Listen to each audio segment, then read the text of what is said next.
Tonight I've got a story that's going to send chills down your spine. It's a tale of urban exploration, a mysterious flute, and something or someone that still haunts me to this day. This happened when I was 18, and even though I'm 22 now, I still get chills thinking about it. So grab a blanket, turn off the lights, and let's dive into the night the flute played. It was my senior year of high school, right when COVID-19 started shutting everything down. Schools closed, businesses locked up, and everyone was supposed to be staying home. But me, I was going out more than ever.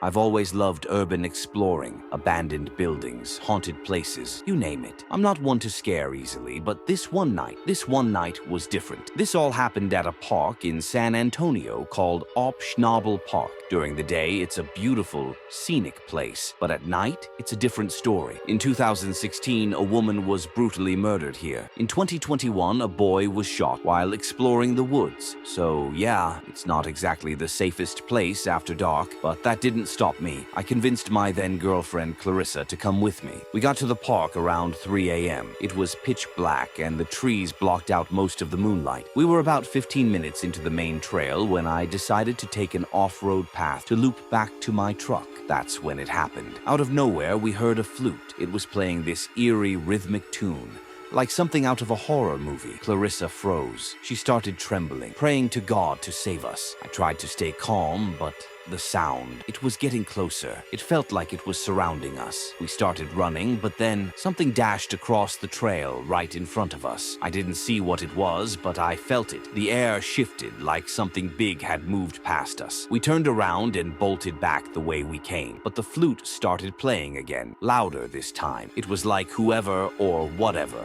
was playing. It was waiting for us. We made it back to the truck and got out of there as fast as we could. The next day, I tried to find any explanation. Was it a person? A ghost? A cult? I couldn't find anything online about someone playing a flute in those woods. To this day, I still don't know what we encountered. Urban exploring is thrilling, but it's not without its risks. That night taught me to always be prepared for the unexpected, and honestly, I haven't been back to those woods at night since, but I still explore. And I've got plenty more stories to share. So if you liked this one, let me know in the comments. Should I go back to Optionable Park and see if the flute player is still there? Before we wrap up, let's talk about safety. If you're into urban exploring, always go with a buddy. Let someone know where you're going and trust your instincts. If something feels off, get out of there. And maybe avoid parks with a history of murders and shootings at 3 a.m. Just a thought.